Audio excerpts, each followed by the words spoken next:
Good morning and happy Advent. This week we've waited with Mary and Joseph as they have entered into this incredible season of their relationship. Mary sharing with Joseph the details of her own annunciation, Joseph's heart needing time, and Mary waiting for Joseph as he shared his heart with the Lord. As Joseph is dealing with and praying with everything that is in his heart, he goes to God and he begins to certainly pray. The angel Gabriel is eventually sent from God to him in a dream, and of course we are familiar with the story in Matthew chapter 1 as the angel Gabriel reminds Joseph that he need not be afraid, that the child in Mary's womb has been conceived by the Holy Spirit. And it's not just an ordinary child, but it is the Messiah. Of course, Joseph's annunciation concludes with the invitation from God that he should take Mary into his home, call her his wife, and of course not divorce her. And of course, we read in Matthew chapter 1 that as Joseph awoke from his dream, he did everything that the angel commanded him to do. Joseph is obedient. Joseph says yes. He assents to the will of God.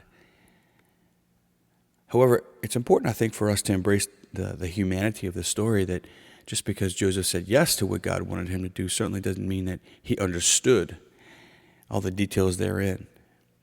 Joseph's obedience, while certainly revealing his cooperation, doesn't guarantee that he understood what was happening and why it was happening and the implications therein.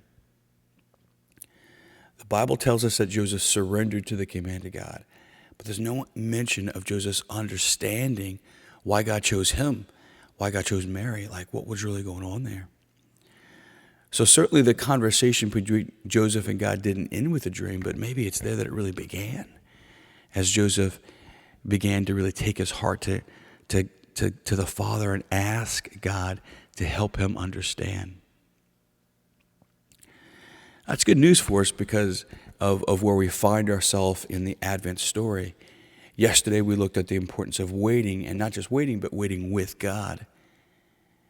And I think a lot of times God does not answer our prayers how we had hoped, or when we had hoped, or certainly in the timeline that we expected. Yet there is wisdom in waiting and waiting with God. And while we wait with God, it's important for us to give God permission to come into our hearts. While we're waiting, it's important for us to ask God to help us to understand why we are waiting.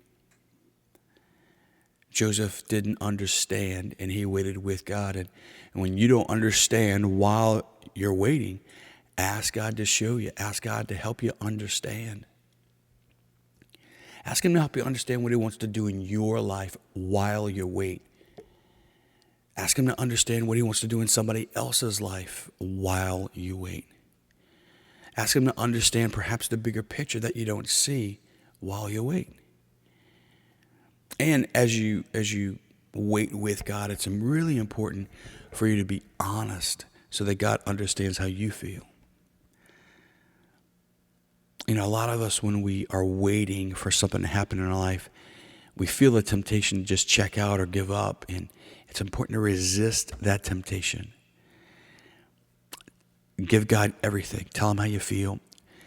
Share with him all your thoughts, feelings, and desires. Don't just think about God, but talk to God. In your prayer, when you're waiting and you're trying to understand, empty your heart and tell God everything. And then be patient and listen. Ask God to show you. Ask him to help you understand what's going on. Listen. Pay attention to what the scriptures are saying to you. Pay attention to your heart. Maybe look for signs in your life. Let's spend a little time today with Mary and Joseph and ask them to help you understand what was going on in their heart. And I want you to trust that God's doing something in your life today. Ask him to understand what's happening in your life. God bless you.